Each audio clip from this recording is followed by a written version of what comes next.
Baik, kita kembali. Dan tadi saya teruskan mengenai attitude motivasi.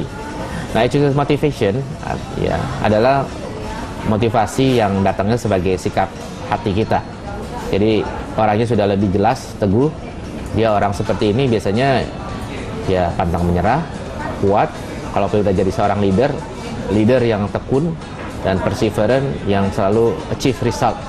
Dan orang ini tidak pernah dalam pemikirannya itu punya istilahnya cepat-cepat retired dan kemudian selesai dan berleha-leha, karena tidak ada dalam kamus dia seperti itu. Orang ini memang dari hatinya selalu ingin bekerja, dan dia akan atur sesuai dengan usianya atau mungkin dengan di mana dia berada saat ini. Nah, bagaimana kita membuat attitude motivasi dalam diri kita? Saya hanya memberikan tips saja pada saat ini, yaitu pertama-tama coba kita memikirkan apa diri kita saat ini, ya, kita tinggal di mana, rumah di mana, anak sudah berapa, atau apakah kita sudah menikah atau belum menikah, kita define. Kemudian kita membayangkan 5 tahun lagi kita bakal tinggal masih di rumah yang sama, tempat yang sama, pekerjaan yang sama, atau jabatan yang berbeda. Nah, kemudian kita bayangkan lagi 10 tahun dan 20 tahun untuk hal yang sama. Coba kita mulai berpikir tentang hal itu, sehingga kita mengetahui apa yang mau kita capai, bukan hanya sekarang, tetapi yang akan datang. Tapi ada juga cara yang lain. Saya sering juga menggunakan tips seperti ini. Biasanya dalam coaching saya, pada waktu saya melakukan one-on-one, saya selalu mengatakan begini. Coba kita membayangkan apabila hari ini, saat ini, kita kedatangan seorang malaikat. Nah, malaikat itu ketemu dengan Anda dan ketika itu mengatakan kepada Anda,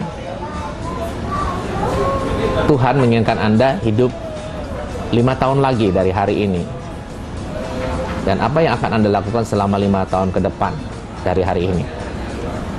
Nah, silakan, mungkin kalau Anda pemirsa melihat ini ada sebuah bolpen atau kertas kosong, silakan mulai mengisikan apa-apa saja. Dan kemudian apabila Anda sudah menuliskan 5 tahun ini apa yang akan Anda lakukan di dalam kehidupan Anda apabila Anda dipanggil Tuhan 5 tahun lagi, kemudian ternyata malaikat itu datang lagi menghampiri Anda di malam berikutnya. Dia mengatakan, wah, Anda sudah menuliskan semua 5 tahun depan, tetapi Tuhan merubah pikiran. Bayangkan sekarang kalau Tuhan akan memanggil Anda malam ini, 12 malam, hari ini juga. Nah, apabila Anda hanya mempunyai sisa hidup dengan beberapa jam lagi, apa yang Anda mau lakukan sekarang? Coba Anda pikirkan.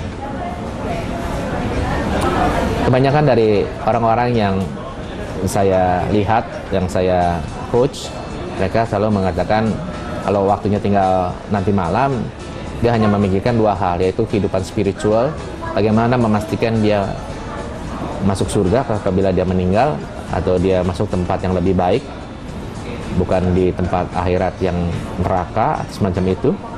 Atau dan kemudian dia juga yang kedua, dia akan memikirkan keluarga. Dia mulai mungkin mengumpulkan keluarga, ingin bicara dengan keluarganya dan menyampaikan pesan-pesan apa dia akan sampaikan kepada keluarganya, karena hari ini adalah hari yang terakhir untuk dia. Nah, apabila Anda bisa mengerti tujuan hidup Anda, maka Anda mulai menemukan apa yang disebut attitude motivasi, itulah karena tujuan hidup inilah yang membentuk motif di belakang aksi kehidupan Anda. Itulah attitude motivasi. Setelah kita menemukan attitude motivasi kita, seorang leader harus menemukan dulu tujuan hidupnya, baru dia bisa memotivasi perusahaannya.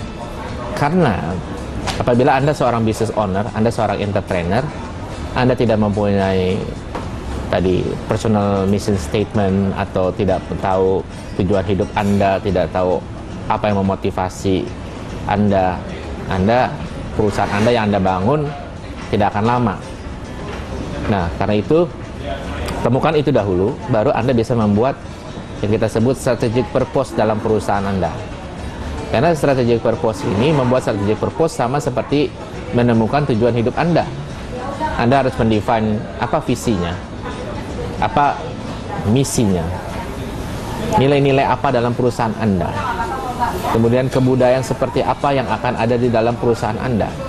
Ini keempat ini merupakan sebuah bingkai di dalam membuat strategic purpose untuk perusahaan Anda. Nah, pada waktu Anda membuat strategic purpose Anda ini, strategic purpose ini sebetulnya merupakan juga sebuah motivasi untuk karyawan Anda, untuk grup Anda, untuk tim Anda, untuk perusahaan Anda. Strategic purpose yang bagus mencerminkan motivasi yang bagus untuk kepada tim Anda. Nah, kalau saya lihat bagaimana strategic purpose itu ada korelasinya terhadap motivasi kepada tim Anda. Karena di dalam strategic purpose, pada waktu Anda menulis nilai-nilai itu dalam visi dan misi, seperti tadi saya mengatakan menulis tujuan hidup dari kehidupan Anda, visi dan misi perusahaan juga harus mengikut sertakan tujuan hidup juga dari semua orang yang akan bekerja di dalamnya, juga customer yang akan Anda layani, dan semuanya. Sehingga pada waktu Anda membangun sebuah strategic purpose yang baik, Anda juga harus memperhatikan faktor-faktor yang oleh saya disebutkan 4M, yaitu M yang pertama adalah money. Semua orang yang bekerja di perusahaan Anda, dia memerlukan uang supaya mereka bisa provide kebutuhan untuk diri mereka sendiri dan juga keluarganya. M yang kedua saya sebut adalah membership. Mereka harus merasa dia menjadi bagian dari perusahaan Anda. Dia merasa menjadi keluarga di dalam perusahaan itu. Ada satu membership, dia merasa bagian dari keseluruhan, bagian dari diri Anda, ya. Nah, yang ketiga, M yang ketiga adalah mastery. Mereka juga ingin merasakan bahwa mereka mempunyai satu skill yang bernilai, ya, yang dia punya itu khusus, di tempat lain nggak ada. Nah, banyak perusahaan yang hanya dalam membuat strategic purpose-nya hanya mungkin memikirkan hanya uang. Oh, saya perlukan karyawan, saya gaji, bukan sekian dan sudah selesai. Dan mereka tidak pernah merasa karyawan itu sebagai bagian dari keluarga perusahaan itu. Atau kemudian juga ada orang yang sekarang banyak terjadi di banyak perusahaan, mereka lupa tentang hal mastery ini, yaitu memberikan skill atau training kepada karyawan kita. Sehingga apa yang kita lakukan adalah karyawan itu mungkin kita hijack, kita bajak dari perusahaan lain, karena buat kita mungkin ini termudah, nggak perlu di training, ya, dia sudah punya semuanya dan pengalaman. Kita hijack, kasih uang besar, dan setelah itu kita peraslah ilmu dia. Tapi biasanya kalau sudah habis manis, sepah dibuang, kita akan hijack lagi orang yang lain. Nah, di dalam strategic purpose yang baik, kita akan include juga tadi faktor money, membership, mastery. Yang terakhir adalah meaning. Nah, kita akan bicara mengenai meaning ini lebih lanjut setelah pesan-pesan berikut ini.